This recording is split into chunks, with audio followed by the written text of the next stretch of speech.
हाँ जी, तो मंडे को हमने यूजर्स ऑफ फाइनेंशियल स्टेटमेंट, जी सलमान, मैंने अभी तक आपके ना कुछ पेजेस रहते हैं चेक करने से, तो वो मैंने अभी तक चेक नहीं किया, मैं आपको इंशाल्लाह रिस्पॉन्ड कर दूंगी उनके ऊपर। अच्छा, मुझे सिर्फ सलमान साहब ने जी टेस्ट आंसर स्क्रिप्ट सबमिट कराए हैं, बाकियों के आंसर्स कहाँ हैं? किसी ने अटेम्प्ट किए टेस्ट? नहीं, मुझे आपका टेस्ट नहीं मिला। आपने मुझे ईमेल किया था? अच्छा, नहीं मुझे तो नहीं मिला। आपने कब ईमेल किया था? मैंने रात को नहीं चेक किया था। आपने मुझे शाम को मेल किया है, रात को किया? अगर रात को किया है तो मैंने चेक नहीं की ईमेल अपनी। तो नाइट, अच्छा कल 5:30 नहीं, मुझे नहीं मिली। आप मेरा पर्सनल ईमेल एड्रेस नोट करें, उसके ऊपर आप मुझे ईमेल कर दीजिएगा। मैंने आप लोगों को शायद पहले लिखवाया भी था, इस पर मुझे डायरेक्टली कर दें। हमारा अहमद ACA@gmail, ठीक है जी। इसी पे किया था आपने? AMMARAAHMAD, यहाँ पे डबल ए है, यहाँ पे डबल एम है, और यहाँ पे ए है, ई नहीं है कहीं पे भी। अच्छा चलें दोबारा से सेंड कर दें, मुझे मिली नहीं ईमेल। अच्छा, तो हमने यूजर्स देख लिए थे, हमने देख लिया था कि फाइनेंशियल स्टेटमेंट्स बनाते क्यों है, इसका ऑब्जेक्टिव क्या है, फाइनेंशियल रिपोर्टिंग का मेजर ऑब्जेक्टिव क्या है। हमने टाइप्स ऑफ बिजनेस एंटिटीज देख ली कि बिजनेस एंटिटीज कितनी किस्मों की होती हैं। हमने बिजनेस एक्टिविटीज देख ली कि बिजनेस एक्टिविटीज क्या क्या होती हैं। ठीक है जी, तो हमने ये सब देख लिया हुआ है। हमने कंपोनेंट्स ऑफ फाइनेंशियल स्टेटमेंट्स पर आते हैं। ये भी कर लिया था हमने, कंपोनेंट्स कर लिए थे। स्टेटमेंट ऑफ फाइनेंशियल पोजीशन,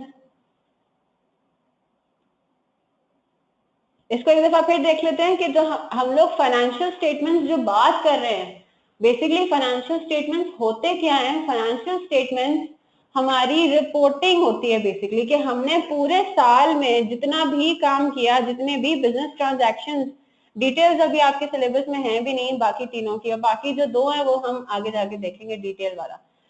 ठीक है जी, तो हमने ये देख लिया था कि फाइनेंशियल स्टेटमेंट हमारा अल्टीमेट ऑब्जेक्टिव होता है, फिर हमने उनके यूजर्स चेक कर लिए थे। आज हम जो थोड़ा देखेंगे वो देखेंगे अपनी अकाउंटिंग का बेसिक। पहली चीज, अकाउंटिंग होती क्या है, अकाउंटिंग की डेफिनेशन क्या है, ये आप नोट कर लें। Accounting is an art. Art of what? It is an art of recording. It's an art of recording,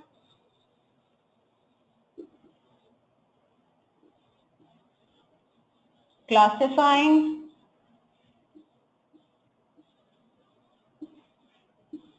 summarizing, and ultimately interpreting.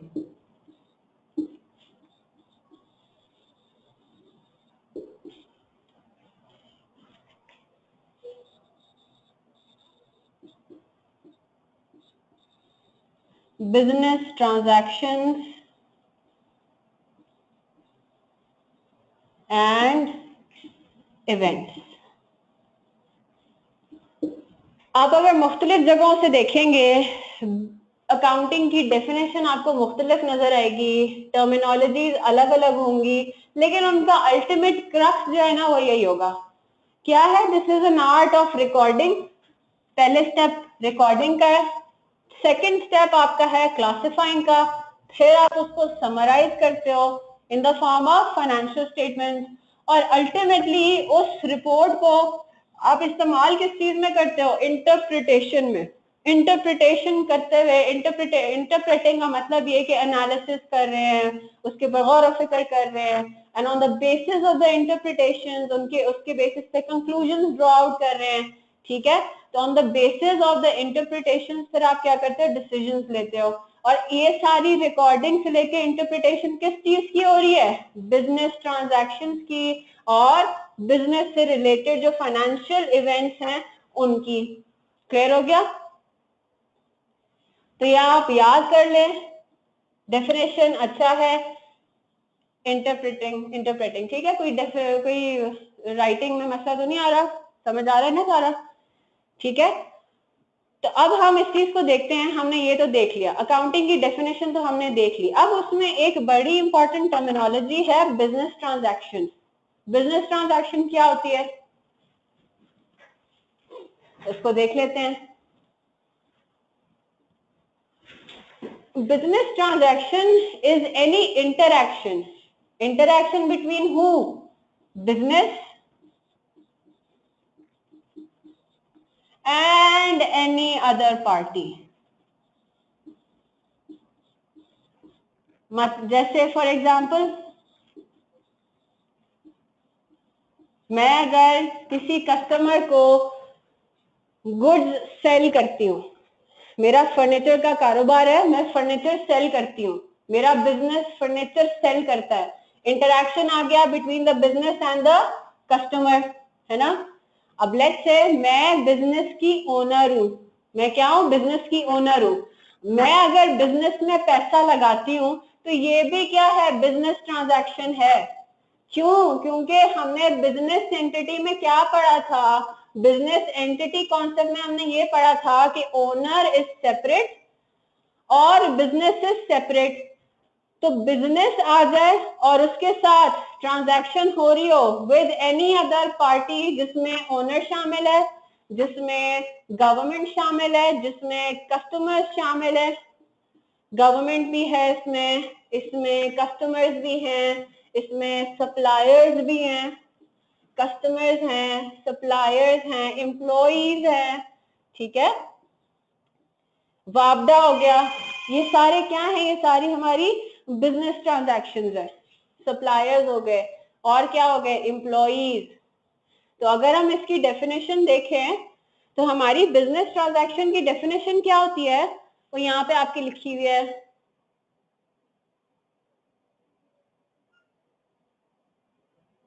ये रहा, क्या कहता है?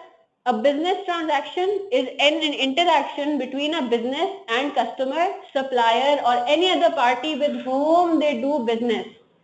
It's an economic event that must be recorded in the business की accounting system. और हमने accounting की जब अभी definition पढ़ी थी तो उसमें हमने देखा ही था कि recording से लेके interpretation किस चीज की होती है? business transaction की होती है।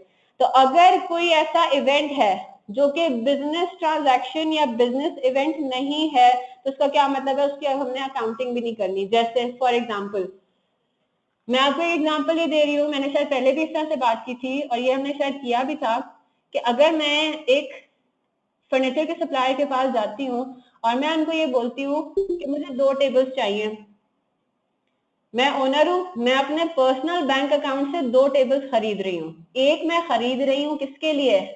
अपने घर के लिए। एक टेबल खरीद रही हूँ अपने बिजनेस के लिए। ठीक है, ये हमने एग्जांपल पहले भी की थी बिजनेस एंटिटी कॉन्सेप्ट को समझने के लिए कि रिकॉर्डिंग दोनों की अलग अलग होगी। तो वो इसी के बेसिस पे रिकॉर्डिंग हो रही है कि जो टेबल नंबर 1 है वो मैंने खरीदा पर्सनल यूज के लिए। ठीक है, टेबल 2 क्या मैंने खरीदा? अपने ऑफिस के यूज के लिए। और पेमेंट मैंने दोनों की अपने पर्सनल बैंक अकाउंट से।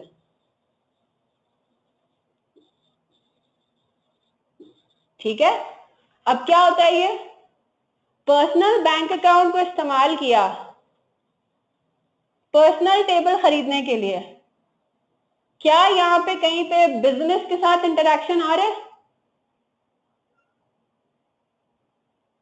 नहीं आ रहा। तो इसका क्या मतलब है? टेबल 1 का परचेज करना मेरी बिजनेस ट्रांजैक्शन नहीं थी।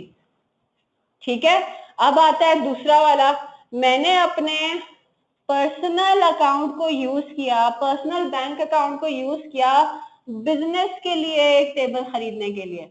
अब यहाँ पे क्या आ गया? बिजनेस के साथ ओनर का इंटरेक्शन आ गया, मैं ओनर थी। ठीक है, तो मैं एक ओनर थी तो बिजनेस के साथ इंटरेक्शन आ गया। अब मैंने क्या किया? अपने पर्सनल पैसे से बिजनेस के लिए कुछ खरीद लिया, तो ये इंटरेक्शन है। कैसा इंटरेक्शन है आगे जाके देखते हैं। तो टेबल 2 क्या होगा? ये मेरी बिजनेस ट्रांजैक्शन कहलाएगी। ठीक है जी, क्लियर है? अब थोड़ी सी और डेफिनेशन हम इसकी पढ़ लेते हैं कि और डेफिनेशन और एग्जांपल्स क्या हैं इसकी। आपके स्टडी टेक्स्ट में दी हुई हैं, कुछ मैं आप लोगों को अपनी तरफ से भी दूंगी।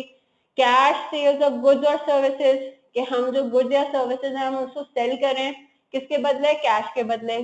कस्टमर और बिजनेस आ गया इधर।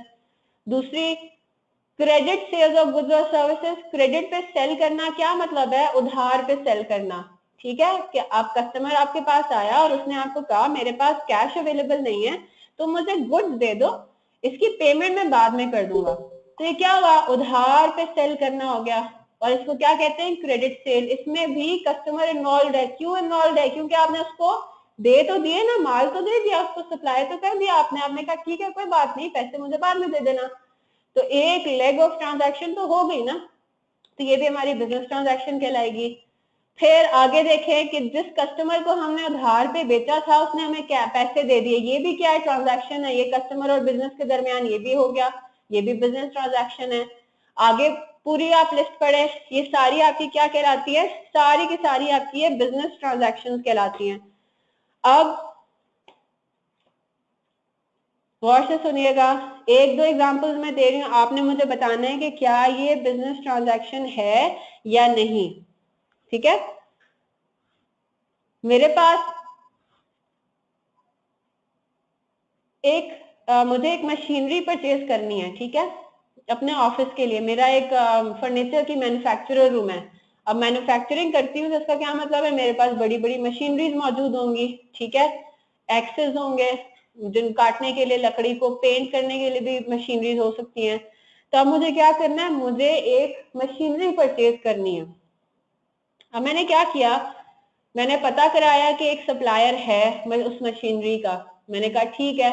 अब मैंने जब उसका परचेज करने का तरीका उससे पूछा तो उसने कहा कि पहले आपको ना एक ऑर्डर फॉर्म फिल करना पड़ेगा, आपको अपना नाम बताना पड़ेगा, उसमें आपको काफी और डिटेल्स बतानी पड़ेंगी कि भाई आपको मशीनरी किस तरीके की चाहिए और आपका बजट कितना है, लेट्स से कि आपको कितने तक का चाहिए, मतलब आप अपने उसके बारे में बताओ कि भाई स्पेसिफिकेशंस क्या क्या होनी चाहिए, उसमें ये पुर्जे लगे होने चाहिए, उसका काम ये इसका अल्टीमेट काम होना चाहिए, सही है, कब तक आपको चाहिए, आप ये सब बातें हमें पहले बताओ, ताकि फिर हम देखें कि क्या हम ये मशीन डिलीवर कर सकते हैं उस टाइम पे या नहीं। तो ये क्या है, मैं ऑर्डर फॉर्म फिल कर रही हूँ।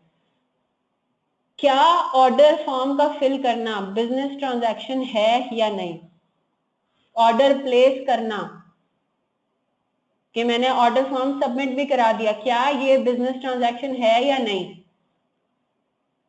ऑर्डर फॉर्म भी फिल करना बिजनेस ट्रांजैक्शन नहीं है, और अगर मैंने ऑर्डर प्लेस भी कर दिया तब भी ये बिजनेस ट्रांजैक्शन नहीं है, जब तक मैंने उसकी पेमेंट नहीं की, जब तक वो मेरी मशीनरी मेरे पास आई नहीं। अगर तो लेट्स से मैंने एडवांस में पेमेंट कर दी तो फिर वो बिजनेस ट्रांजैक्शन होगा। क्लियर हो गया ये? ठीक है, एक्सचेंज कुछ भी नहीं हुआ, अगर मैंने पेमेंट भी नहीं की और ना ही मेरे पास मशीनरी आई तो वो बिजनेस ट्रांजैक्शन नहीं होगी। लेकिन अगर मैंने ये कहा कि मैंने ऑर्डर पे प्लेस कर दिया और साथ में एडवांस पेमेंट भी कर दी तो वो मेरा बिजनेस ट्रांजैक्शन हो जाएगा, क्योंकि उस सिनेरियो में एक इंटरेक्शन हो गया है, मैंने पैसे दे दिए। क्लियर हो गया ये मुझे लग रहा है हमने शायद सैटरडे को डिस्कस किया था, है ना, की थी ये बात डिस्कस। चलेंगे इसको फिर इसके आगे जल्दी से इसको कर देते हैं। ठीक है, फिर मैंने आपको ये बताया था कि सिंपल और कॉम्प्लेक्स ट्रांजैक्शंस का, वन ऑफ ट्रांजैक्शंस का, कैपिटल और रेवेन्यू ट्रांजैक्शंस को हम बाद में देखते हैं। चलें जी, फिर शुरू करते हैं अपना। अकाउंटिंग असल में किस तरह से होती है, डेबिट और क्रेडिट का कॉन्सेप्ट क्या है, उसमें सबसे पहले जी ड्राइंग भी बिजनेस ट्रांजैक्शन में आती है। अब अगर लेट्स से मैंने कहा कि मैंने जी मैं ओनर हूं और मैंने क्या किया, बिजनेस में से कैश निकाला अपने पर्सनल यूज के लिए, तो कौन इन्वॉल्व हो गया, ओनर इन्वॉल्व हो गया और बिजनेस हो गया। तो हो गया ना, ये बिजनेस ट्रांजैक्शन हो गई ना, बिजनेस हो गया, इंटरेक्शन है दोनों के दरमियान। ओनर या तो पैसे दे बिजनेस को या पैसे ले बिजनेस से, दोनों आपके बिजनेस ट्रांजैक्शन है। ठीक है जी, अच्छा अब ये जो कुछ बातें मैं आपको बताने वाली हूँ ना, ये क्या है, ये स्टैंडर्ड है, ये रूल है, इसमें आप लॉजिक नहीं अप्लाई कर सकते, बस है तो है, आपको बता दिया अकाउंटिंग में। ठीक है, अब हम जितनी भी ट्रांजैक्शंस करते हैं ना, हमने क्या करना है, उनको क्लासिफाई करना है। उनको हम ये नहीं कर सकते कि सारी की सारी ट्रांजैक्शन को हम बस एक जगह लिख लें और बस अकाउंटिंग खत्म हो गई। हमें क्या करना है, हमने उनकी कैटेगरीज बनानी है, ठीक है। हमें अपनी जितनी भी इनकम्स है उनको इकट्ठा करना है, उनको अलग करना है, इनकम्स को अलग करना है, एक्सपेंसेस को अलग करना है, जितने हम लोगों को पैसे देने हैं दूसरे लोगों को उसको अलग करना है, और जितना पैसा लेना है दूसरों से उसको अलग करके लिखना है, ताकि हमारे पास हर चीज कैटेगराइज हो जाए, क्लासिफाई हो जाए। किस चीज में क्लासिफाई करते हैं, उसको कहते हैं हेड ऑफ अकाउंट्स। इसको मैं फुल फॉर्म में लिख देती हूँ, हेड्स ऑफ अकाउंट्स। कौन कौन से हेड्स हैं,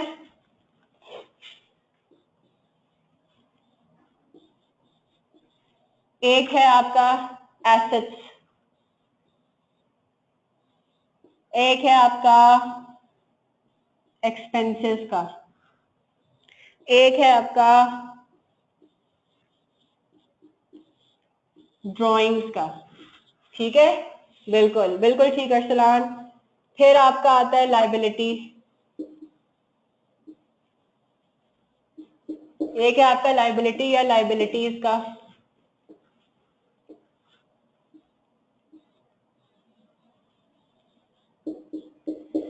एक आपका आता है कैपिटल, और फिर आपके पास आता है इनकम। ये मेजर हेड्स हैं, ये मेजर हेडिंग्स हैं, इसको इस तरह से समझ लें, ठीक है जी। अब क्या होता है, हमें जितनी भी ट्रांजैक्शंस होती है ना, हमें उनको क्लासिफाई करना होता है, हमें देखना होता है कि ये ट्रांजैक्शन से क्या किस चीज पे फर्क पड़ा है, क्या हमारा एसेट है ये, या लाइबिलिटी है, कैपिटल है, इनकम है, एक्सपेंस है, क्या है इसमें, कहाँ कहाँ पे हमारा हिट पड़ेगा, ठीक है। अब अगर हम इसकी थोड़ी सी डेफिनेशन देख लें पहले, ठीक है, डेबिट क्रेडिट पे आने से पहले अगर हम ये देख लें कि एसेट्स क्या होते हैं, लाइबिलिटीज क्या होती हैं, इनकम एक्सपेंसेस क्या होते हैं, तो इसका बिल्कुल लेमैन टर्म्स में टेक्निकल डेफिनेशन नहीं है ये जो भी हम करने जा रहे हैं, देखने जा रहे हैं, ठीक है। एसेट्स क्या होते हैं, एन एसेट, ये नजर आ रहा है सबको,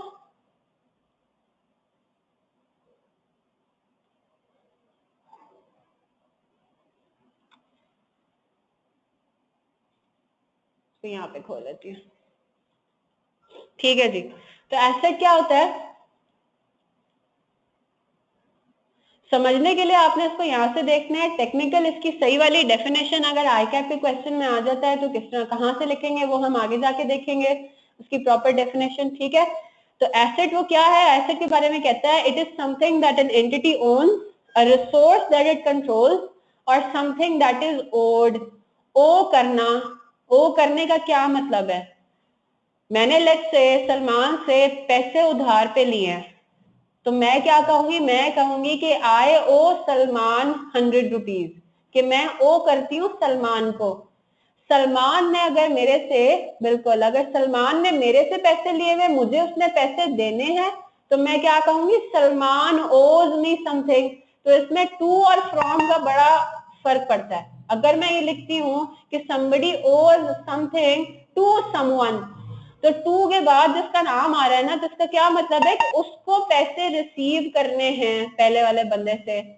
अगर मैं ये लिखूं सलमान ओज मनी, सलमान सॉरी अमारा owes money from Salman, something is owed, from आ गया, तो क्या मतलब हुआ कि अमारा ने पैसे रिसीव करने हैं सलमान से, ठीक है जी। तो इसका क्या मतलब है, asset is something that an entity owns, कि कोई चीज वो ओन करती है, उसके नाम पर है, असासा है उसका, एसेट असासे को कहते हैं। बिल्डिंग हो गई, फर्नीचर हो गया, व्हीकल्स हो गई, अगर मैंने बिजनेस के नाम पे कुछ परचेज किया है तो वो क्या है, वो बिजनेस का एसेट है, ठीक है। तो अगर एक मैंने लेट्स से फर्नीचर, वो जो टेबल नंबर 2 थी जो मैंने बिजनेस के लिए परचेज की थी, वो क्या है, वो बिजनेस का एसेट है, ठीक है। अ रिसोर्स दैट इट कंट्रोल्स और समथिंग दैट इज ओड। अब इसका क्या मतलब हुआ, अब लेट्स से मेरा बिजनेस वही है, फर्नीचर रिटेलिंग का है, मैं रिटेलर हूँ फर्नीचर की, मैं मेरे पास एक कस्टमर आया और उसने कहा मेरे पास अभी पैसे नहीं है, आप मुझे उधार पे कुछ कुर्सियां दे दो, मुझे बड़ी सख्त जरूरत है। मैं कहती हूँ ठीक है कोई बात नहीं, आप उधार पे ले लो। ये मैंने क्या किया, सेल कर दी क्रेडिट पे। मैंने कहा कि ठीक है, आपने मुझे अगले हफ्ते तक 10,000 रुपए देने हैं इन कुर्सियों के। वो कहता है ठीक है। ये क्या होगी, बिजनेस ट्रांजैक्शन तो हो गई, मैंने उसको कुर्सियां सप्लाई कर दी, ठीक है, सेल मेरी हो गई, बस पैसे लेने बाकी हैं। तो अब क्या होगा, मेरे बिजनेस को वो पैसे मिलने हैं, तो वो जो 10,000 रुपए हैं वो मैं उसको अपना एज एन एसेट रिकॉर्ड करूंगी, ठीक है, उसको मैंने अपना एसेट रिकॉर्ड करना है, मैंने दिखाना है कि मेरे पास ये एक रिसीवेबल बैलेंस है, ये पैसे मुझे फ्यूचर में आएंगे। इसके अलावा एसेट्स की कौन कौन सी एग्जांपल्स हैं, कैश, कैश इन हैंड, ये मेरा साथ है, ये मेरा बिजनेस ओन करता है, बैंक अकाउंट बिजनेस के नाम पे, ये सारे क्या है, एसेट्स हैं। अब क्या है, एसेट्स के अंदर भी दो कैटेगरीज हैं, ठीक है, करंट एसेट्स आते हैं, नॉन करंट एसेट्स आते हैं। करंट एसेट्स क्या होते हैं, जिनका बेनिफिट हमें एक साल के अंदर अंदर मिल जाए, ठीक है, जो इस्तेमाल हो जाए एक साल के अंदर अंदर। जैसे कैश इन हैंड है, कैश होता है, लेट्स से मेरे ऑफिस में कुछ कैश पड़ा हुआ है सेफ में, वो मेरा क्या है, वो कैश इन हैंड कहलाता है। और मेरा कुछ कैश पड़ा हुआ है बैंक अकाउंट में, वो क्या कहलाता है, कैश एट बैंक, ठीक है। ये दोनों मेरे एसेट्स अलग अलग किस्म के हैं, एक मेरे पास ऑफिस में पड़ा हुआ है, एक मेरा बैंक अकाउंट खुला हुआ है, ये दोनों मेरे अलग अलग हैं। तो जो मेरा कैश इन हैंड है, ठीक है, जो कैश इन हैंड है उसको मैं क्या कहूंगी कि ये मेरा कैश इन हैंड और कैश एट बैंक, ये क्या है, ये मेरी रोज बरोज इनकी फिगर्स चेंज हो रही हैं। हो सकता है आज मेरे पास बैंक में पड़े हुए 10 लाख रुपए, ठीक है, सुबह के टाइम पे 10 लाख रुपए पड़े हुए थे बिजनेस के बैंक अकाउंट में। मैंने क्या किया, 10 लाख की क्या, मैंने 11 लाख की कोई परचेज कर ली, ठीक है, कोई परचेज कर ली, जिसमें से 1 लाख में बोलूंगी कि भाई ऑब्वियसली मैंने ज्यादा एक्सेस, चलो 10 लाख ही कर लेते हैं। मैंने 10 लाख का क्या किया, परचेज कर ली, ठीक है, सुबह होते साथ ही। अब क्या हुआ, मेरा बैंक अकाउंट किस पे आ गया, जीरो पे आ गया। तो ये तो क्या, ये एक एक साल क्या, ये तो एक दिन में ही कंज्यूम हो गया। अब हो सकता है अगले दिन दोबारा से मेरे पास बैंक में कैश आ जाए। तो अगर तो ऐसा कोई एसेट है जो कि बहुत ज्यादा फ्लक्चुएट कर रहा है कभी नहीं है, ठीक है, और एक दिन के अंदर ही हो सकता है, सुबह हो शाम को ना हो, तो वो क्या कहलाता है, करंट एसेट कहलाता है, ठीक है। और अगर ऐसा कोई एसेट है जिस तरह बिल्डिंग हो गई, बिल्डिंग तो ऐसी नहीं होती ना कि सुबह है और शाम को गायब, बिल्डिंग तो 10 साल 20 साल तक खड़ी रहती है, इस्तेमाल होती रहती है, तो वो क्या होती है, वो मेरी नॉन करंट एसेट्स कहलाते हैं। They have a long useful life and they are expected to provide benefit for the entity over a period of several years. और several years, long, short term और लॉन्ग टर्म की definition क्या है, एक साल से कम का मतलब शॉर्ट टर्म, एक साल से ज्यादा का मतलब लॉन्ग टर्म। क्लियर हो गया ये। तो एसेट्स तो हमने देख लिए कि कोई भी पॉजिटिव चीज, एसेट असासा, वो आपका एसेट कहलाता है। उसमें फिर दो कैटेगरीज हैं, टू एंड फ्रॉम का कॉन्सेप्ट, या डेफिनेशन में तो इतना इंपॉर्टेंट नहीं है, जब हम आगे जाके ट्रांजैक्शंस करेंगे ना तो उससे आपको और ज्यादा क्लियर हो जाएगा। मैं ही आपको बता रही थी कि let's say mister A owes mister B ₹1000। इसका क्या मतलब हुआ, मिस्टर ए ने पैसे देने हैं किसको, मिस्टर बी को, ठीक है। तो ये क्या है, मिस्टर, हाँ, मिस्टर बी के लिए ये 1,000 रुपए का जो रिसीवेबल है, ये क्या, ये एसेट है। मिस्टर बी अपनी किताबों में क्या लिखेंगे, मिस्टर ए के नाम से लिखेंगे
हाँ जी, आ रही है आवाज? चलें ठीक है। तो मैं आपको ये बता रही थी कि अभी इस लेवल के लिए, इस स्टेज पे, अभी इसमें कंफ्यूज ना हो ओड फ्रॉम और ओड टू का। इसमें हम ये कहेंगे ₹1000 are owed to Mr. B by Mr. A।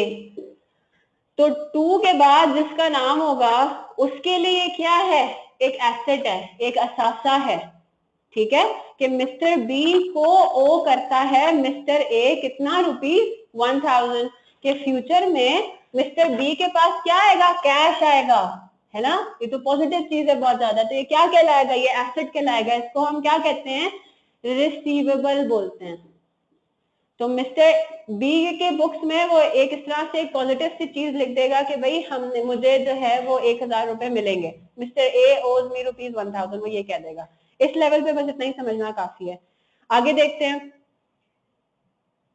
फिर हम आते हैं लाइबिलिटी पे। लाइबिलिटी क्या आता है, liability is an amount that the entity ओज टू अनदर पार्टी। अब यहाँ पे मिस्टर ए अपनी किताब में क्या लिखेगा कि मुझे मिस्टर बी को इतने पैसे देने हैं, है ना। मिस्टर बी अपनी किताब में लिखेगा, अपनी बुक्स में लिखेगा, अपने पास रिकॉर्ड में लिखेगा कि मिस्टर ए से मुझे इतने पैसे मिलने हैं। और मिस्टर ए अपनी किताबों में क्या लिखेंगे, मिस्टर ए के रिकॉर्ड में क्या लिखा हुआ होगा कि आई ओ मिस्टर बी ₹1000। तो ये क्या होगी उसके लिए, उसके लिए लाइबिलिटी कहलाती है कि मुझे ये पैसे मिस्टर बी को देने हैं।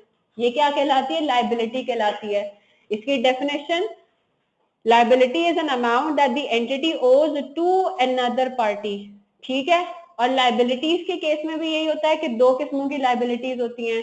एक ऐसी लाइबिलिटी है जो कि आपको 12 महीने के अंदर अंदर पे करनी है, किसी और को पैसे देने हैं उनको, तो वो क्या कहलाएगी, करंट लाइबिलिटी। अब लेट्स से मैंने बैंक से एक लोन लिया हुआ है, मेरे बिजनेस ने बैंक से एक लोन लिया हुआ है और वो कितने साल के बाद मुझे पे करना है, 5 साल के बाद। तो ये क्या है, बिजनेस की एक लायबिलिटी है कि बिजनेस ने 5 साल के बाद ये लोन वापस करना है, पेमेंट कर देनी है। पेबल हो गया, हो गया। किस तरह का, बिल्कुल ठीक, नॉन करंट लायबिलिटी, ठीक है जी। अच्छा, फिर हम आते हैं, अच्छा इक्विटी थोड़ा सा बाद में डिस्कस करेंगे। इक्विटी को अभी इस लेवल पे आप ये समझें कि क्या है, कैपिटल, ठीक है जी। अब कैपिटल क्या होता है, capital is any amount that is invested into the business by the owner, ठीक है। इसकी डेफिनेशन क्या होगी, amount invested in the business by its owner, ठीक है जी। अच्छा, अगर मैं आपका इस तरफ ध्यान दिलाऊं, लायबिलिटी क्या थी, बिजनेस था,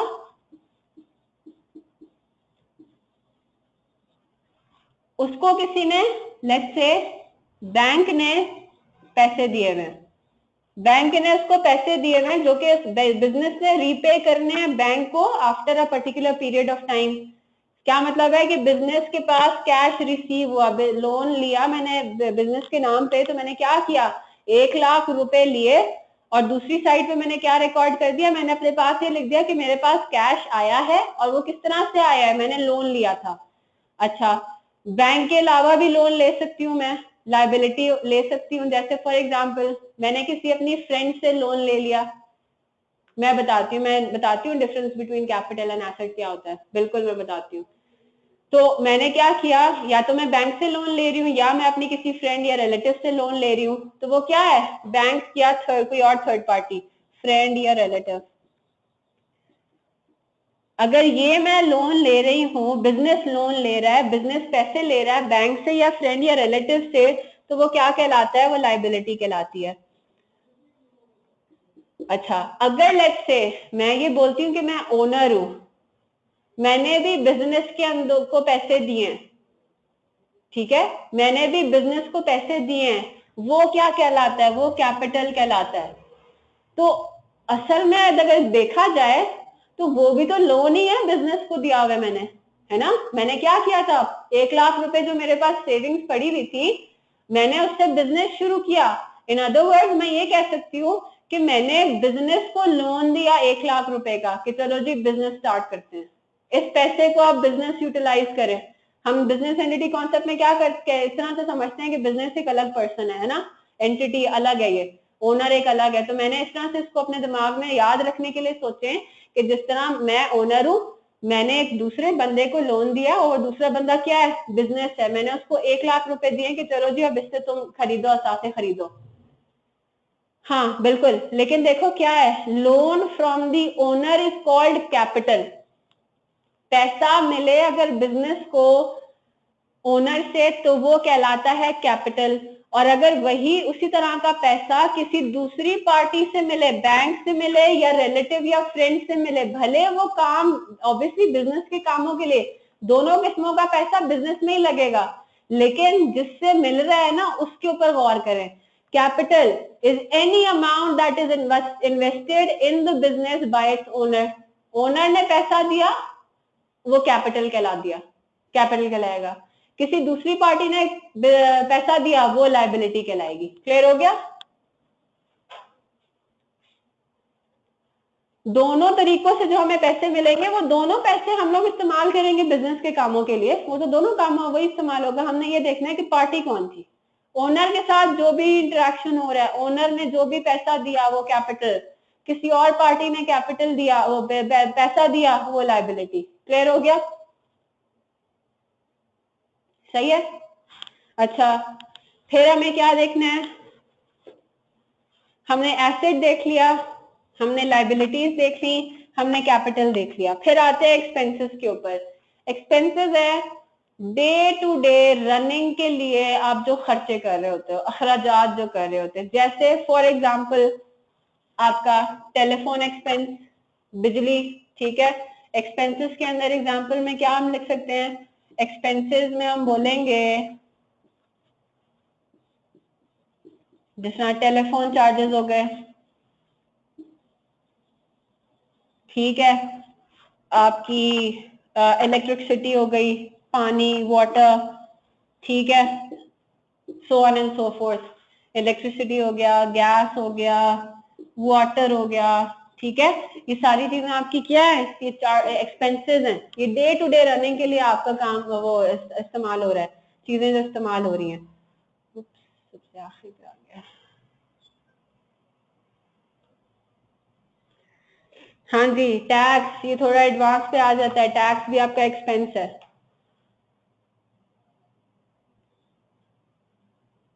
अच्छा, कैपिटल और एसेट के दरमियान डिफरेंस क्या है,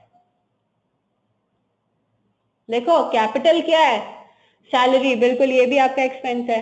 कैपिटल क्या होता है, कैपिटल कोई पैसा इन्वेस्ट किया हुआ है ओनर ने, वो कैपिटल है। और एसेट क्या है, डेफिनेटली जो पैसा ओनर ने इन्वेस्ट किया हुआ है बिजनेस में, उससे जो चीजें आप खरीद रहे हो, उससे जो आप चीजें खरीद रहे हो वो क्या है, वो एसेट है। एसेट में आपके पास फर्नीचर आ गया, आपके पास बिल्डिंग आ गई, एक तो वो चीजें आ गई कि जो आपने उसी पैसा, वो पैसा जो कि ओनर ने इन्वेस्ट किया हुआ है बिजनेस में, ओनर ने बिजनेस को दिया हुआ है, उसको इस्तेमाल करते हुए जो चीजें आपने खरीदी हैं वो आपका एसेट है। और एक और हमने देख लिया, अगर कोई रिसीवेबल है, ठीक है, कि आपने इन्वेंट्री बेची थी, कोई कुछ बेचा था किसी कस्टमर को उधार पे, वो भी आपका एसेट है। तो डिफरेंस है दोनों में, समझ आ गया, क्लियर हो गया, दोनों अलग अलग है, अलग अलग चीजें। फिर हम देखते हैं कि हमारे एक्सपेंसेस क्या होते हैं। एक्सपेंसेस की डेफिनेशन यहाँ पे लिखी हुई है, expenses consist of expenses arising in the ordinary course of activities including the cost of sales. क्या होते हैं आगे जाके आपको पता चल जाएगा। Wages and salaries, cost of depletion of non current assets, अगर आप इसको भी हम लोग, इसका भी अलग से चैप्टर है डिप्रिसिएशन का। इंटरेस्ट पेबल ऑन लोन्स, मैंने अगर बैंक से लोन लिया है और बैंक मुझे क्या कर रहा है, हर महीने इंटरेस्ट मेरे से चार्ज कर रहा है, सूद ले रहा है, तो वो भी मेरा एक्सपेंस है, ठीक है। इसके अलावा लॉसेज अराइजिंग फ्रॉम डिजास्टर्स, मैं ये कहूंगी ना कि मेरा एक्सपेंस हो गया भाई, ठीक है, मैं ये कहूंगी कि मैंने एक्सपेंस इनकर किया, मेरा एक लॉस हो गया था, आग लग गई थी मेरे उसमें गोडाउन में, गोदाम में आग लग गई थी, मेरी इन्वेंट्री खराब हो गई, जल गई है, मेरा क्या है, मेरा एक्सपेंस इनकर हो गया, ठीक है। तो अभी इस लेवल पे इतना समझना काफी है कि एक्सपेंडिचर, एक्सपेंस क्या होता है, एक्सपेंस ये होता है कि आपका जो भी day to day running expenses, running charges या एक्सपेंसेस, ठीक है जी। तो ये आपका एक्सपेंस कहलाता है, एक्सपेंसेस का हेडिंग है। फिर आपके पास क्या आ जाता है, फिर आपके पास आ जाता है इनकम। इनकम क्या होता है, कोई भी कमाई आपकी, सही है, कोई भी आपका इनकम हो रहा है, आपकी कमाई हो रही है। लेट्स से मैं एक लेवल, एक स्टेज पे क्या कर रही हूँ, मैं कुछ चीजें खरीद रही हूँ, मैं फर्नीचर खरीद रही हूँ अपने किसी सप्लायर से ताकि मैं उसको आगे बेच सकूं। तो वो खरीदना क्या होगा, वो खरीदना मेरा एक एक्सपेंस होगा, मैंने खर्चा किया है ना, खर्चा किया है किस पे, इन्वेंट्री खरीदने पे। तो मैंने खर्चा किया, मैंने एक एक्सपेंडिचर इनकर किया, फिर मैंने क्या किया, उसको आगे जाके बेच दिया। तो एक स्टेज पे मेरी क्या हो रही है, मेरी एक्सपेंस इनकर हो रहा है, दूसरे स्टेज पे क्या हो रहा है, मेरी इनकम हो रही है, सेल हो रही है मेरी। इसी तरह लेट्स से बिजनेस के नाम पे मैंने बैंक अकाउंट खोला हुआ है। अब वो बैंक अकाउंट की आपको किसमें पता है किस किस तरह की होती है, ये ऐसी जनरल नॉलेज के लिए। बैंक अकाउंट में मुख्तलिफ किस्म के होते हैं, आपको पता है। आप किसी बैंक के पास जाते हो तो आपको क्या बोलता है, आपको एक लिस्ट देता है कि भाई आप बताओ आपको किस किस्म का बैंक अकाउंट खुलवाना है। करंट अकाउंट होता है, सेविंग्स अकाउंट होता है, डिपॉजिट अकाउंट होता है, ठीक है। तो जो करंट अकाउंट है उस पर तो आपको इंटरेस्ट नहीं मिलता, ठीक है, नो इंटरेस्ट, मतलब आप पैसा रखवाओ, ठीक है, कोई आपको इंटरेस्ट इनकम नहीं मिलेगी।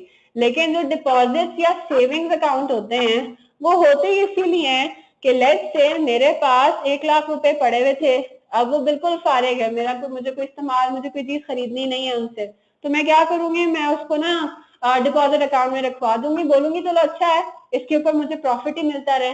तो मैंने अगर 1 लाख रुपए कमाए उसमें रखे हैं ना 1 साल के लिए, मैंने कहा 1 साल के लिए मैं रखवा देती हूँ, तो मैं क्या होगा, 1 साल के बाद मुझे वो 1 लाख रुपए भी वापस मिलेंगे, साथ में मुझे लेट से 50,000 का इंटरेस्ट भी मिल जाएगा। तो 1 लाख रुपए रखवा के मुझे मिल कितने रहे हैं, 1,50,000 वापस। तो ये मेरा क्या है, 50,000 मेरी क्या कहलाएगी, इंटरेस्ट इनकम, ठीक है। तो देखो इसमें डिफरेंट है, एक साइड पे क्या हो रहा है, मैं इंटरेस्ट पे कर रही हूँ, बैंक से मैंने लोन लिया था उस पे मैं इंटरेस्ट पे कर रही हूँ, तो वो मेरा एक्सपेंस है। लेकिन अगर मैंने पैसे रखवाए हुए थे किसी और के पास, बैंक के पास पैसे रखवाए हुए थे और उस पे मुझे इंटरेस्ट मिल रहा है, तो वो इंटरेस्ट इनकम कहलाएगी। इंटरेस्ट दोनों हो सकते हैं, आपको क्या देखना है, आपको ये देखना है कि उसका एलिमेंट क्या है, क्रक्स क्या है उसका, इंटरेस्ट इनकम कब होगी, जब हम ये कमाई करें, जब हम इंटरेस्ट अर्न करें तो वो इंटरेस्ट इनकम कहलाएगी। और एक्सपेंस कब होगा, वही इंटरेस्ट एक्सपेंस कब बन जाएगा, अगर हमें वो एक्सपेंस पे करना पड़े, अगर हमें वो इंटरेस्ट पे करना पड़े। क्लियर हुआ। रिसीव हो तो इनकम, बिल्कुल, रिसीव हो तो इनकम, पे करो तो एक्सपेंस, बिल्कुल। अगर हमारे लिए नेगेटिव है, क्या है, 1 लाख रुपए लिए लेकिन देने 1,50,000 पड़ेंगे, तो क्या है, वो 50,000 का इनकम एक्सपेंस है।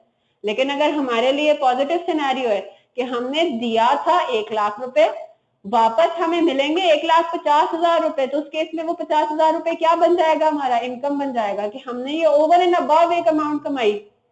अगर आप बैंक को देखें तो जब हम बैंक अकाउंट खुलवाने जाते हैं, जब पैसे रखवाते हैं बैंक के पास, तो वो एक किस्म का लोन टू द बैंक होता है। आपको क्या लगता है, आप लोग जो नोट रखवाते हैं बैंक में वही एग्जैक्टली वही वाले नोट आपको वापस मिलते हैं? नहीं। आप कभी एक्सपेरिमेंट करना कि आप बैंक में जाना, ठीक है, पैसे डिपॉजिट करवाना, और जो नोट आप डिपॉजिट करवाओगे ना उसके ऊपर कोई निशानी, कुछ अपना नाम साइन कर देना या कुछ भी निशानी रख देना, ठीक है। आप बैंक के पास वो नोट रखवा देना, आपको क्या लगता है कि वही नोट उठा के आपके सेफ में डाल देंगे, अगले दिन अगर आप जाते हो कि जी मुझे वही पैसे वापस दो, तो वही वाला नोट उठा के आपको दे देंगे? ऐसा कभी भी नहीं होगा, रेयरली इस तरह हो सकता है। वो क्या करता है, ऑब्वियसली चेंज हो जाते हैं। कैसे चेंज हो जाते हैं, वो आपके पैसे लेता है, और उसको फिर आगे लेट्स से एक दरवाजे से आप आए, आपने क्या करवाना था, आपने बैंक में डिपॉजिट रखवाना था। दूसरे दरवाजे से एक और आदमी आया, उसको 1 लाख रुपए चाहिए थे as a bank loan. Opposite scenarios, आपने डिपॉजिट करवाना था, दूसरे ने लोन लेना था। तो क्या करेगा, आपने जैसे ही 1 लाख रुपए डिपॉजिट करवाए ना, वो पैसे उठा के ना उसको एज अ लोन दे देंगे कि ये लो जी, ये लोन ले लो। उसके ऊपर वो इंटरेस्ट कमा रहे हैं, बैंक इंटरेस्ट कमा रहा है ऐसे लोन के ऊपर जो उसने दूसरों को दिए, और वही वाला इंटरेस्ट उसको कम ज्यादा करके वो आपको भी इंटरेस्ट पे कर रहा है ना, इंटरेस्ट इनकम भी तो पे कर रहा है आपको। तो ये क्या है, ये बेसिकली हम जब बैंक के पास पैसे रखवाते हैं, तो इन अदर वर्ड इसको भी आप इसी तरह समझे जैसे ये बैंक को लोन दिया है मैंने। अब अगर मैंने आज उसको बैंक के पास पैसे रखवाए हैं, मैं अगर कल को जाके बैंक से डिमांड करती हूँ कि मुझे पैसे दो, तो बैंक ना नहीं कर सकता। बैंक को अपनी वो लायबिलिटी चुकानी है, बैंक को वो 1 लाख रुपए फौरन के फौरन हाजिर करने हैं मेरे पास। क्लियर हो गया ये बात? ठीक है। तो अब क्या है, ये बैंक अकाउंट हमारा इसीलिए एसेट भी है कि भाई ये रिसीवेबल है, ये कैश हमारे पास तो नहीं पड़ा हुआ ना, ये तो मेरे बैंक अकाउंट में पड़ा हुआ है, लेकिन ये फिर भी मेरा एसेट है कि मैं आज के आज जाके वो कैश ले सकती हूँ। क्लियर हो गया? अच्छा, फिर क्या रहता है, फिर हमारे पास रहता है ड्रॉइंग। ड्रॉइंग्स क्या होती हैं? कैपिटल का एग्जैक्ट ऑपोजिट। पैसा डालना, ओनर का पैसा इन्वेस्ट करना बिजनेस में, वो कहलाता है कैपिटल। अब इस तरह भी हो सकता है कि ओनर पैसा निकाल ले बिजनेस में से थोड़ा सा अपने पर्सनल यूज के लिए। लेट्स से मैं क्या हूं, मैं फर्नीचर की रिटेलर हूं, मैंने पैसा लगाया हुआ है बिजनेस में, मैंने बैंक अकाउंट खोला 1 लाख रुपए से, मैंने कहा बिजनेस स्टार्ट करती हूँ। अब क्या होता है, मैं कर रही हूँ बिजनेस ट्रांजैक्शंस कर रही हूँ, बैंक अकाउंट मेरा इस्तेमाल हो रहा है, दूसरे एसेट खरीद रही हूँ, लाइबिलिटीज हो रही है, इनकम हो रही है, एक्सपेंसेस हो रही है।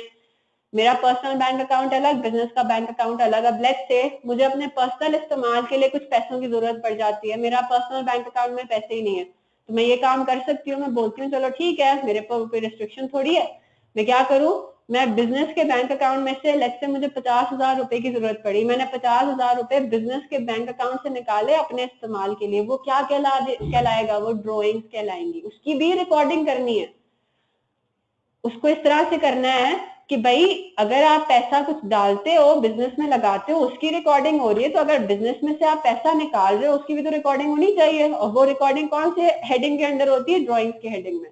क्लियर हो गया ये? ठीक है जी। अब हम आते हैं थोड़ा, अब हम जो चीज पढ़ने जा रहे हैं उसको कहते हैं double entry book keeping. Book keeping का क्या मतलब है? बुक कीपिंग का मतलब है रिकॉर्ड्स को मेंटेन करना, ठीक है, एंट्रीज पास करना, हर चीज को, हर बिजनेस ट्रांजैक्शन को कहीं ना कहीं रिकॉर्ड करना, इसको कहेंगे बुक कीपिंग। ये बुक कीपिंग का पूरा प्रोसेस है, ठीक है। ये सारी जो हम अकाउंटिंग पढ़ते हैं ये बेसिकली बुक कीपिंग ही है, कीपिंग द बुक्स। बुक्स क्या? Books of accounts. क्लियर हो गया ये? अब डबल एंट्री से क्या मुराद है? अब इधर हमारे पास आता है कॉन्सेप्ट डेबिट और क्रेडिट का। डेबिट और क्रेडिट का मतलब क्या है? कोई लॉजिक में जाने की जरूरत नहीं है, टर्मिनोलॉजीज है डेबिट और क्रेडिट। आइडिया है किसी को?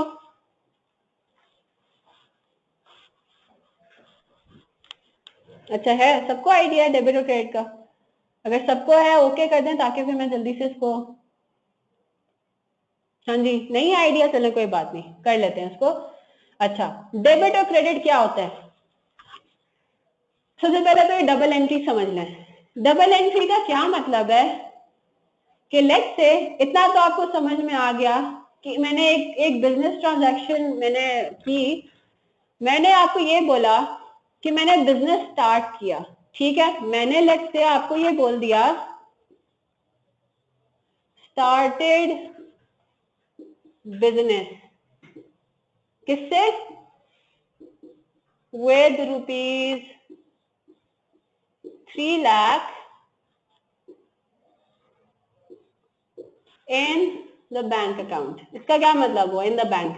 इसका क्या मतलब हुआ, मैं ओनर थी, मैंने बिजनेस शुरू किया और मैंने सबसे पहला काम क्या किया, मैंने बिजनेस के नाम पे एक बैंक अकाउंट खोला, और मेरे पास कितनी मेरी सेविंग्स थी, लेट्स से 3 लाख रुपए, मैंने उनसे बिजनेस स्टार्ट करना था, मैंने बड़ी मुश्किल से सेव करके रखा हुआ था ये पैसा, मैंने वो 3 लाख रुपए ना बिजनेस के नाम पे बैंक अकाउंट खोला और उसमें डाल दिया। ये क्या है? बिजनेस ट्रांजैक्शन है। किसके दरमियान? ओनर के और बिजनेस के दरमियान। ये एस्टैब्लिश हो गया कि बिजनेस ट्रांजैक्शन है। ठीक है ना आसिफ, उस्मान, है ना? ये बिजनेस ट्रांजैक्शन तो है। अब हमने क्या किया था, हमने अकाउंटिंग की डेफिनेशन पढ़ते हुए ये पढ़ा था कि जो भी बिजनेस ट्रांजैक्शन हुई हमने उसकी क्या करनी है, अकाउंटिंग करनी है। अकाउंटिंग का पहला स्टेप क्या है? उसकी रिकॉर्डिंग करना, उसको हमें रिकॉर्ड करना है। अब हम किस तरह से रिकॉर्ड करेंगे? डबल एंट्री सिस्टम का मतलब क्या है? ये क्या है? ये एक ट्रांजैक्शन है, सिंगल ट्रांजैक्शन है। इसके हम ये बोलेंगे, इसको बोलेंगे कि इसका डुअल इफेक्ट है।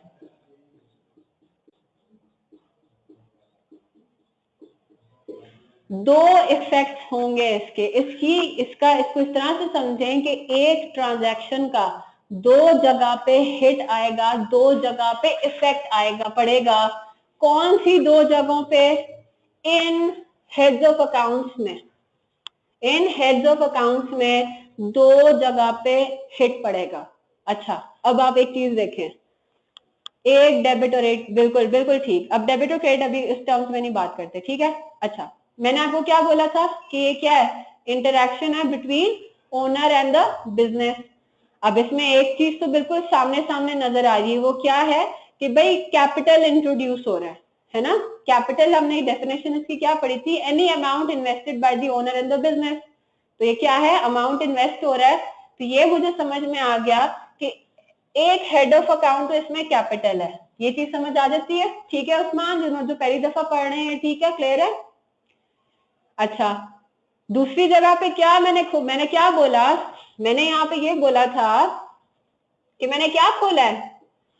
बिजनेस के नाम पे बैंक अकाउंट, बिजनेस के नाम पे बैंक अकाउंट खोला है और उसमें 3 लाख रुपए मुझे नजर आ रहे हैं। और हमने एसेट्स की डेफिनेशन पढ़ते हुए क्या देखा था? एसेट्स के अंदर क्या है? बैंक अकाउंट भी शामिल है बिजनेस के नाम पे। तो इसका क्या मतलब हुआ? एक जगह पे तो कैपिटल इन्वॉल्व हो रहा है, दूसरी जगह पे एक एसेट भी है। इसको कहते हैं कि डुअल नेचर होना, किसी भी ट्रांजैक्शन का डुअल नेचर होना। डबल एंट्री सिस्टम इसी से रूट करती है। इसका क्या मतलब हुआ? एक ट्रांजैक्शन थी, उसका एक मेरा हिट पड़ेगा एसेट में, एक हिट पड़ेगा कैपिटल में। ये चीज क्लियर हो जाती है? अब हम थोड़ा आते हैं डेबिट और क्रेडिट पे कि डेबिट और क्रेडिट होता क्या है। ये ट्रांजैक्शन आपने याद रखनी है। एक टेबल बनाते हैं, ठीक है जी, उसमें हम लिखते हैं, मैंने बहुत इधर बना दिया है, बस ये चीज डिस्कस करके फिर क्लोज करते हैं। आप लोग क्या इकोनॉमिक्स की क्लास भी होगी ना?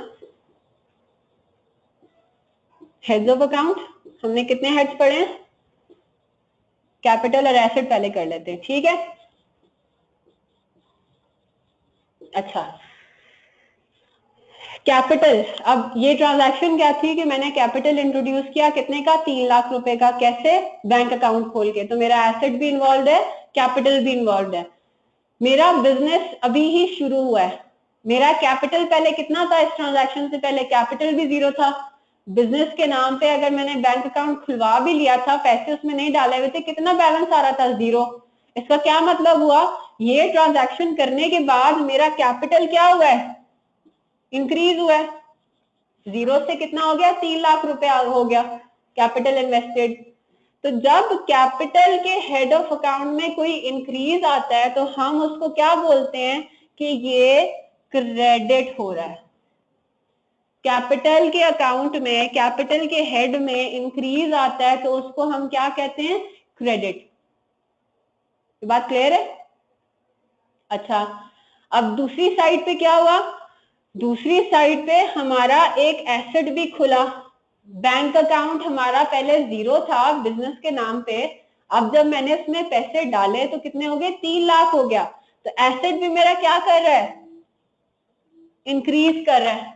तो जब मेरा एसेट इंक्रीज होता है तो मैं उसको बोलती हूँ कि ये मेरा कहलाता है डेबिट करना। इसको मैं कहती हूँ कि मैंने एसेट को डेबिट कर दिया, मैंने बैंक अकाउंट को डेबिट कर दिया। क्लियर होगी ये बात? अकाउंटिंग नहीं हुई क्लियर? क्या मसला है इसमें? अगर आप चाहें तो आप माइक ऑन कर लें, माइक ऑन करके पूछ लें।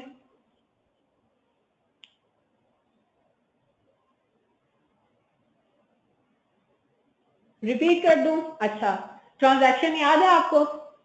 ट्रांजैक्शन के अंदर ये चीज समझ में आ गई कि उसमें एक एसेट इन्वॉल्व हो रहा है और एक कैपिटल इन्वॉल्व हो रहा है, हेड ऑफ अकाउंट। ये बात क्लियर होगी उस्मान? ठीक है जी। अच्छा, अब मैं यहाँ पे आ रही हूँ, अब मैं आती हूँ उसको डेबिट और क्रेडिट की टर्म्स में डिफाइन करने के लिए।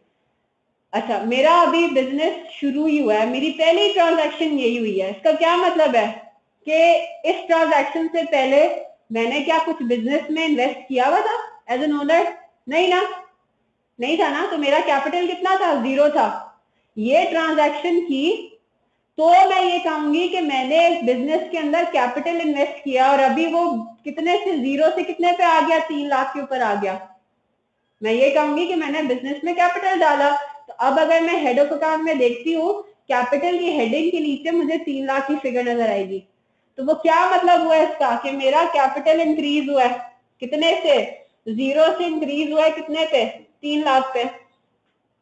तो जब भी कैपिटल के हेड ऑफ अकाउंट में कोई भी इंक्रीज आता है तो हम ये कहते हैं कि हमने क्रेडिट किया है, कैपिटल को क्रेडिट किया है। कैपिटल के हेड ऑफ अकाउंट को हमने क्या कर दिया है? क्रेडिट कर दिया है। ये बात क्लियर है? ये याद करनी है आपको, इसमें लॉजिक कुछ भी नहीं है, ये चीजें याद करने वाली हैं। फिर दूसरी साइड पे क्या हुआ था? दूसरी साइड पे ये हुआ था, बिजनेस के नाम पे बैंक अकाउंट खोला हुआ था। खोले हुए जब खोला तो 0 बैंक बैलेंस था। जब हमने उसमें 3 लाख रुपए डाले, ये ट्रांजैक्शन की, तो वो बैंक बैलेंस 0 से कितने पे हो गया? 3 लाख पे आ गया। तो बैंक अकाउंट क्या होता है? मेरा एसेट होता है। इसका क्या मतलब है? मेरा एक ये एसेट है, बैंक अकाउंट है, उसमें क्या आया? इंक्रीज आया 0 से 3 लाख का। तो जब किसी एसेट के कोई हेड ऑफ अकाउंट है जो कि एसेट के नेचर का होता है, उसमें अगर कोई इंक्रीज आता है तो हम ये कहते हैं कि हमने इसको डेबिट कर दिया, हमने एसेट को डेबिट कर दिया, हमने बैंक अकाउंट को डेबिट कर दिया। क्लियर है? ठीक है, डेड क्लियर, जबरदस्त। अभी क्लास है आप लोगों की इकोनॉमिक्स की?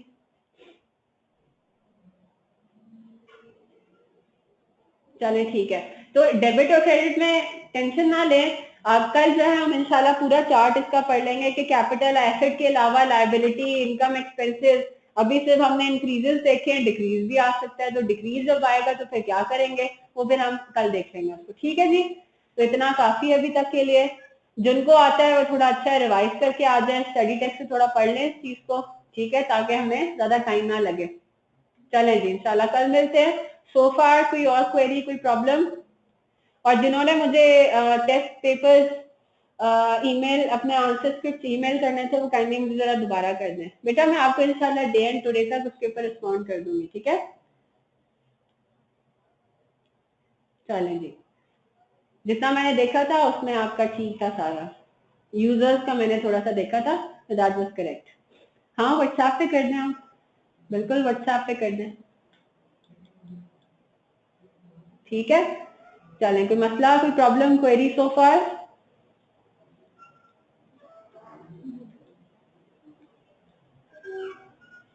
चलें ठीक है जी, ठीक है, चलें ओके, इंशाल्लाह कल मिलते हैं। अल्लाह हाफिज।